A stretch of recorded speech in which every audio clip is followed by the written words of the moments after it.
રાજ્યની અંદર ખનીજ માફિયાઓ બેફામ બન્યા છે, આવું આપણે અઢળક વખત સાંભળ્યું છે। એ ખનીજ માફિયાઓને કારણે સામાન્ય જનતાને હેરાન પરેશાન થવું પડે છે। સામાન્ય જનતા મુશ્કેલીમાં મુકાય છે અને ઘણી વખત તો એવા દ્રશ્યો પણ ભરૂચ નર્મદાથી સામે આવ્યા છે કે ખનીજ માફિયાઓ અને એમના ચાલતા બેફામ ડમ્પરોને કારણે સામાન્ય નાગરિકનો જીવ ગયો હોય। સોમનાથના ધારાસભ્ય સામે આવ્યા છે। સોમનાથના ધારાસભ્ય વિમલભાઈ ચુડાસમા છે જે અધિકારીને અને કમિશનરને સવાલ કરી રહ્યા છે કે ખનીજ માફિયાઓ બેફામ બન્યા છે, એના કારણે સામાન્ય જનતાને હાલાકીનો સામનો કરવો પડી રહ્યો છે। કાર્યવાહી કેમ કરવામાં નથી આવતી? ખુદ મુખ્યમંત્રીના અંડરમાં આ ડિપાર્ટમેન્ટ આવે છે, એમની પાસે આ વિભાગ છે અને એમ છતાંય અધિકારીઓ કામ કેમ નથી કરી રહ્યા? એ મુખ્યમંત્રીને પત્ર પણ લખવાના છે। કમિશનર ધવલ પટેલને શું સવાલ કર્યો છે, સાંભળીએ એમની પાસેથી। મારું નામ વિમલ ચુડાસમા છે। નેવું સોમનાથના ધારાસભ્ય તરીકે સેવા આપું છું। ત્યારે સમગ્ર ગુજરાતમાં એમ મારું શહેર ચોરવાડ જે જૂનાગઢ જિલ્લામાં આવેલું છે, તાલુકો માળિયાહાટીના, આજે વરસાદની સિઝન હોય તો વરસાદની સિઝન પહેલાં ખેડૂત લોકો એક ટ્રેક્ટર માટી ભરીને પણ જતા હોય તો તાત્કાલિક પોતાની ખેતી કરવા માટે થઈને તોય આજે ખનીજના અધિકારી દ્વારા તાત્કાલિક એને પકડવામાં આવે છે, દંડ દેવામાં આવે છે।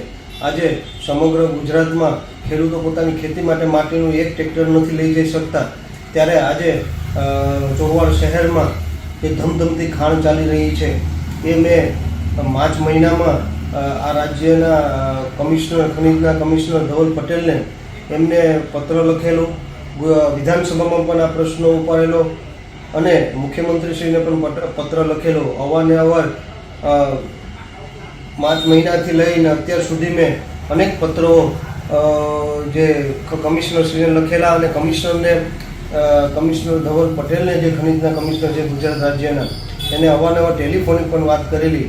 કાલે મેં એમને ટેલિફોન કરેલો કે તમને આટલા સમયથી ટેલિફોન કરું છું, તમને પત્ર લખેલું છે, આજે જે બેલાની ખાણો છે એ ધમધમી રહી છે અને તમને દર વખતે ફોન કરું ત્યારે તમે એમ કહો છો કે હું જોઈ લઉં છું, પણ કઈ પ્રકારનું તમે જોવા માગો છો મને સમજાતું નથી। આજે 200 કરોડની ઉપરને ખનીજ ચોરી ચાલુ છે, એ ખાડાઓમાં આપવામાં આવે તો 200 કરોડની ઉપરનું ખનીજ દંડ થઈ શકે છે। ત્યારે મેં કાલે એમને લખેલો કે અત્યાર સુધી તમે જોવો છો પણ તમે એકવારના કાર્યવાહી કરેલી નથી। તમારા ખનીજના અધિકારી આવે છે, આંટો મારીને વહી જાય છે, તો તમે પણ ત્યાં તમારી ફ્લાઇંગ સ્કોડ છે એ ફ્લાઇંગ સ્કોડને પણ મોકલતા નથી। તો એનો મતલબ એ છે, મેં એવું કીધું કે મને લાગી રહ્યું છે કે હપ્તા તમારા સુધી પણ પહોંચી રહ્યા છે। એ વાત સાંભળતા એમને તાત્કાલિક મારો ફોન કાપી નાખેલો।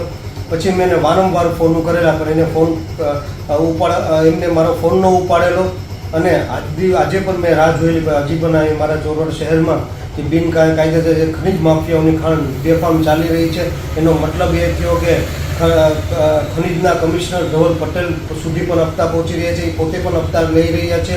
હવે હું સરકારને લખવાનો છે, પત્ર લખવાનો છે, સરકારને પણ રજૂઆત કરવાનો છે કે આ ધવલ પટેલ છે એ હપ્તા લઈ રહ્યા છે તો સરકાર શું એની ઉપર કાર્યવાહી કરે છે કે નહીં, અને જો સરકાર એની ઉપર કાર્યવાહી ન કરે આવા અધિકારીઓ ઉપર, તો એનો મતલબ કે આ હપ્તાઓ છે એ કમલમ સુધી પણ જઈ રહ્યા છે અને કમલમ સુધી જઈ રહ્યા છે એના મતલબ અધિકારીથી લઈ અને કમલમ સુધી હપ્તા જઈ રહ્યા છે। ત્યારે જો એની ઉપર સરકાર દ્વારા ગુજરાત રાજ્યની સરકાર દ્વારા કાર્યવાહી કરવામાં આવે તો અમે સમજ્યું કે ધવલ પટેલ સુધી જ હપ્તા જઈ રહ્યા છે। ત્યારે મારી તાત્કાલિક વિનંતી કે તાત્કાલિક ધોરણે આ જે ખાડાઓ છે એ બિનકાયદેસર ખનીજ જે બેલા લાઇમસ્ટોન છે એ બંધ કરાવવામાં આવે અને ખાડામાં આપવામાં આવે અને તાત્કાલિક ધોરણે એને જે કંઈ નીતિ નિયમ મુજબ દંડ દેવામાં આવે, FIR કરવામાં આવે અને FIR કરવામાં આવે, જેનાથી બીજી વાર કોઈ ખનીજ માફિયાઓ આવી રીતે બેફામ ખનીજ